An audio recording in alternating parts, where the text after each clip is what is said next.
every single day. Millions of people spend money trying to stop their hair from disappearing, while a $2 oil sitting quietly on drugstore shelves may already activate one of the exact biological pathways linked to hair regrowth.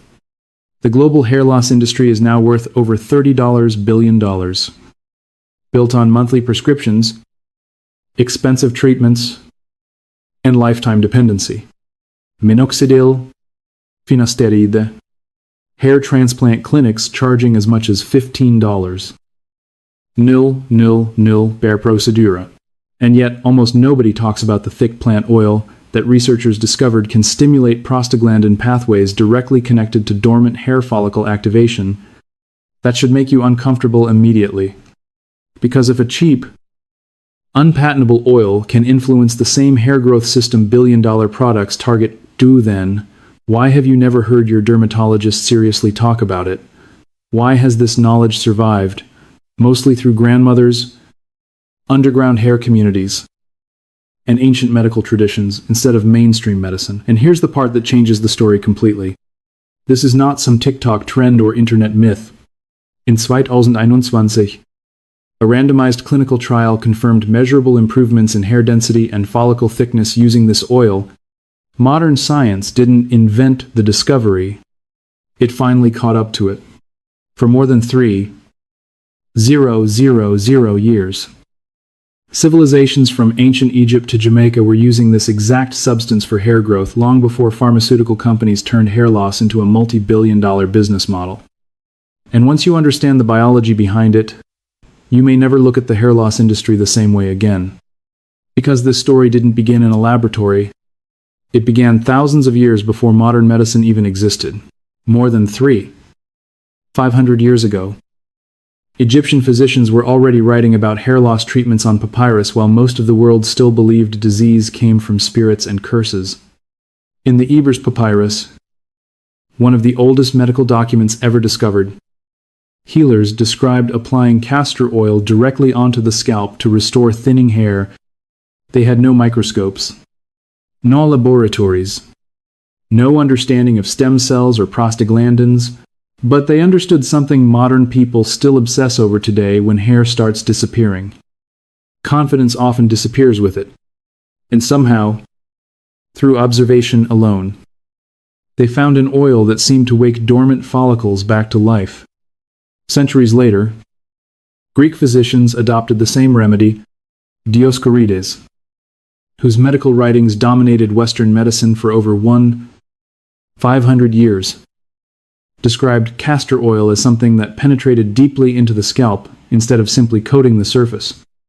Thousands of miles away, Ayurvedic medicine in India independently reached almost the exact same conclusion. Ancient practitioners warmed the oil, massaged it into the scalp overnight, and used it specifically for thinning hair and scalp degeneration. A method shockingly similar to modern absorption protocols used today. Then the knowledge survived another way, not through universities or pharmaceutical companies, but through families. In Jamaica, generations of women passed down black castor oil treatments long before social media ever existed. Grandmothers used it on thinning edges, brittle hair, and damaged scalps because in their communities, the results were visible long before science could explain them. Different civilizations, different centuries, different languages, yet somehow they all kept returning to the same thick, inexpensive oil. What none of them understood was why it worked. What ancient physicians discovered by observation, modern science eventually uncovered at the cellular level. And once you understand how hair loss actually works inside the scalp, the entire castor oil story stops sounding like folklore and starts sounding deeply biological. Your hair is not constantly growing. Every single follicle on your scalp moves through a repeating cycle. The first stage is called the anagen phase, the active growth stage where the follicle produces thick, healthy hair fibers that can continue growing for years. Then comes catagen, a short transition period where growth slows and the follicle begins shrinking. Finally comes telogen, the resting phase, where the follicle essentially shuts down before the hair eventually falls out. Under normal conditions, your scalp constantly rotates through this cycle like a forest renewing itself, but hair thinning changes the entire system. The follicles begin spending less time in growth mode and more time dormant. Over time, they physically shrink, a process called follicle miniaturization. Thick hairs become thinner, strong follicles become weak. Eventually, many stop producing visible hair altogether. But here's the part most people never hear. Miniaturized follicles are not always dead. Many are simply biologically suppressed, like light bulbs still connected to electricity but trapped behind a switched-off circuit. And the molecular switch controlling much of that circuit involves a group of signaling molecules called prostaglandins. Prostaglandins act like microscopic messengers inside your tissues, telling cells when to activate, rest, inflamme, repair, or regenerate. One of the most important for hair growth is called prostaglandin E2, or PGE2. High levels of PGE2 are strongly associated with active growing follicles. Low levels are repeatedly linked to thinning hair and prolonged dormancy. This is where the story becomes almost unbelievable. Castor oil is composed of nearly 90% ricinoleic acid, a rare fatty acid researchers discovered can interact with prostaglandin pathways through EP3 receptors found inside follicle-related tissues. In simple terms, this oil appears capable of sending a biological wake-up signal to dormant follicles, not by coating the hair, not by creating fake cosmetic thickness, but by interacting with one of the actual signaling systems involved in the hair growth cycle itself. And suddenly the ancient rituals start making sense. The overnight scalp massage, the warming of the oil, the repeated applications over months instead of days, they were unknowingly increasing follicular penetration and prolonged receptor exposure centuries before the words stem cells or molecular signaling even existed. Your follicles are not begging for miracle products. In many cases, they are waiting for the correct biological signal. And then, in 2021, researchers finally tested the theory. In 2021, researchers finally stopped treating castor oil like internet folklore and put it into a randomized, controlled trial. The gold standard of clinical testing. Participants with mild to moderate androgenetic hair loss applied cold-pressed castor oil consistently over a 12-week period while researchers tracked measurable changes inside the scalp. And the results immediately caught attention.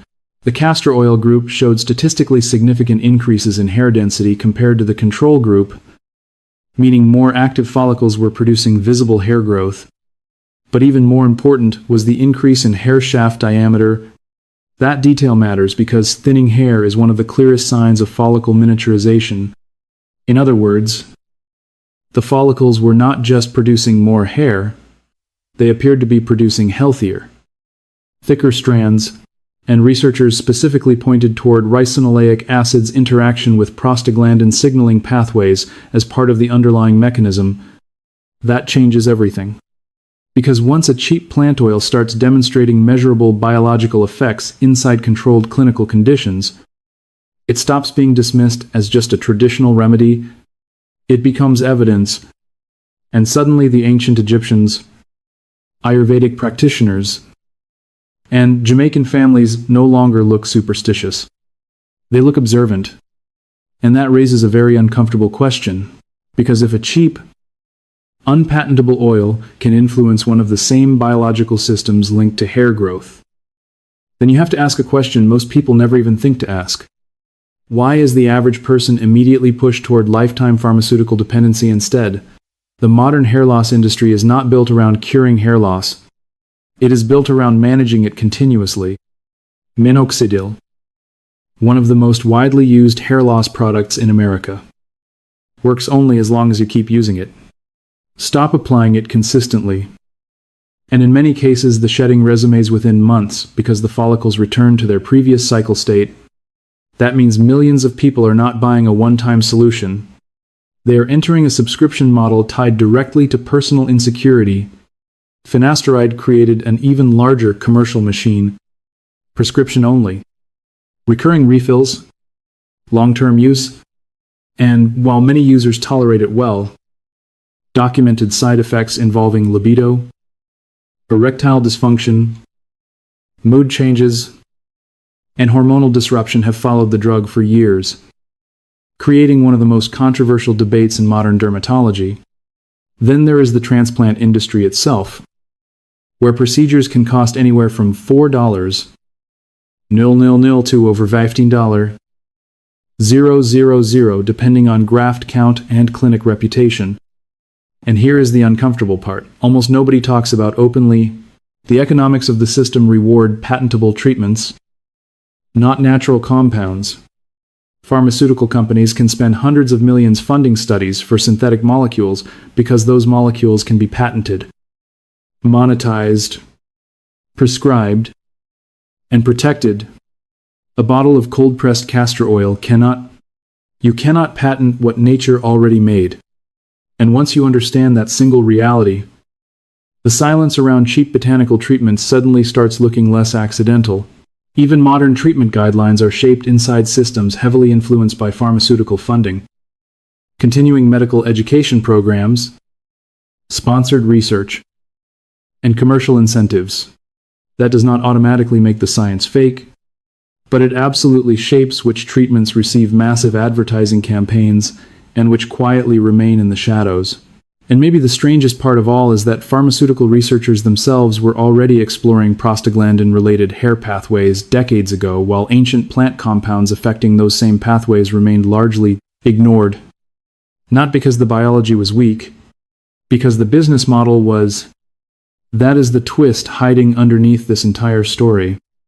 The real competition was never science versus pseudoscience. It was patentable versus unpatentable, expensive versus inexpensive, scalable profit versus ancient knowledge people could buy for a few dollars at a grocery store. But despite all of that, the knowledge never completely disappeared. But something unexpected happened over the last 15 years. The internet started connecting people who had been quietly using these old remedies long before algorithms, pharmaceutical ads, or dermatology clinics dominated the conversation, especially inside the natural hair movement. Thousands of women began documenting their hair recovery journeys online in real time. Not polished commercials, not celebrity endorsements, just ordinary people standing in bathroom mirrors under harsh lighting, filming thinning edges, slowly filling back in over months of consistent care. YouTube channels exploded with before and after transformations. Reddit threads turned into massive archives of scalp routines, growth timelines, and recovery stories. And over again, one ingredient kept appearing in the background, almost like a forgotten family secret, passed hand to hand across generations: castor oil. I remember reading one story from a woman in Atlanta who said she started using Jamaican black castor oil only because her grandmother swore by it. After years of traction, hair loss destroyed her confidence. She admitted she didn't believe it at first. Most people don't. But after several months of warm scalp massages and consistent overnight application, she noticed something she hadn't seen in years: tiny new hairs appearing around her hairline under bright bathroom light. And once she posted the progress online, thousands of people responded with nearly identical experiences. That is what made this movement impossible to completely dismiss. It was not one viral claim. It was millions of people independently rediscovering what entire industries had quietly moved past, and eventually, researchers were forced to pay attention. And once researchers started seriously investigating botanical compounds for hair growth, the evidence began stacking faster than most people realized.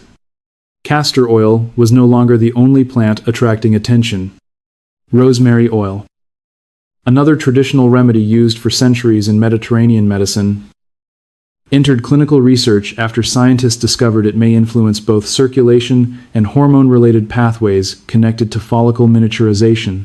Then came one of the most surprising comparison studies in modern natural hair research. In a controlled trial published in 2015, rosemary oil performed comparably to 2% minoxidil, over a 6-month period in participants with androgenetic hair loss. Similar improvements in hair count. Similar progression over time, but with fewer reports of scalp irritation. That result forced researchers to start asking a much bigger question. What if certain plant compounds were never alternative medicine at all? What if they were simply biological modulators, modern pharmaceutical systems never prioritized because they could not be patented at scale? Suddenly the old remedies stopped looking primitive. They started looking pharmacologically active. Different plants, different compounds, different mechanisms, yet many appeared to influence the exact same follicle signaling systems. Modern science now associates with hair growth, inflammation control, and stem cell activation. And once all those pieces are placed together, the real question becomes incredibly simple. So, if someone wanted to actually try this, what would they do? The biggest mistake most people make with castor oil is treating it like a cosmetic product instead of a biological protocol. They pour huge amounts onto the hair itself, leave it there for an hour, wash it out, and then wonder why nothing changes. But hair growth does not happen on the hair shaft. It happens underneath the skin at the follicle level, which means the scalp is the target, not the hair length. If someone actually wants to maximize the biological effects, researchers are studying. The first step is choosing the correct oil. You want cold-pressed, hexane-free castor oil, not heavily refined versions stripped through industrial processing. Cold-pressed oil preserves the highest concentration of ricinoleic acid, the compound connected to prostaglandin signaling activity, and, surprisingly, using more oil does not improve results. In fact, excessive amounts often reduce scalp penetration and make consistent use harder. About half a teaspoon to 1 teaspoon is enough for most scalps. The second step is heat. Slightly warming the oil before application lowers viscosity and improves follicular penetration dramatically. Not boiling hot. Just warm enough to feel comfortable against the skin. Then comes the part most people skip entirely, the massage. This is not relaxation theater. Mechanical scalp stimulation increases circulation while physically pushing the oil toward follicular openings where the signaling pathways actually exist. 4 to 5 minutes of firm circular pressure matters more than flooding your head with oil for 30 seconds. And if there is one combination modern botanical research keeps circling back toward, it is castor oil mixed with rosemary oil. Just a few drops of rosemary essential oil added into the castor oil appears to create a complementary effect by targeting both circulation and hormone-related follicle stress pathways simultaneously. But consistency is where almost everyone fails. Hair follicles move slowly. You are working with biological cycles measured in weeks and months, not overnight miracles. Most users who document real changes report reduced shedding around weeks 4 to 6. Tiny new hairs by weeks 8 to 10, and more visible thickening, somewhere around the 3-month mark. The people who quit after 7 days never even reach the phase where the follicles begin responding. And maybe that is why these old traditions survived so long. They were never built around instant gratification. But maybe the most fascinating part of this story isn't the hair. Maybe that is the real story hiding underneath all of this. Not the oil itself, not even the hair growth, but the uncomfortable realization that modern society often mistakes complexity for superiority. Somewhere along the way, we started assuming that if something was ancient, inexpensive, or passed down through families instead of laboratories, it must automatically be less intelligent than a patented pharmaceutical product wrapped in clinical branding. But history keeps exposing the same pattern over and over again. Human beings were observing biological reality long before they understood the language to explain it. Ancient physicians did not know what prostaglandins were. Jamaican grandmothers never studied stem cell signaling pathways. Ayurvedic healers could not describe EP3 receptors or follicle miniaturization. Yet somehow, through generations of observation, repetition, and survival, they preserved knowledge modern systems nearly erased because it could not be monetized efficiently. And maybe that should make all of us pause for a moment. Because you live in a world where convenience replaced patience, subscriptions replaced self-reliance, and billion-dollar industries increasingly position themselves between ordinary people and their own bodies. That does not mean modern medicine is evil. Some pharmaceutical breakthroughs have saved millions of lives. But it does mean not every valuable solution arrives wrapped in corporate branding or protected by a patent portfolio. Sometimes the most powerful knowledge survives quietly in kitchens, family routines, handwritten notebooks, and traditions people were told to stop taking seriously decades ago. Some knowledge survives not because institutions protect it, but because ordinary people refuse to let it die. I want you to think about something after this video ends. Before every problem became a prescription, before every symptom turned into a monthly subscription, what did the people in your family trust? What remedies survived inside your household for generations, even when modern culture told everyone to stop taking them seriously? Because the deeper I research these stories, the more I realize something unsettling.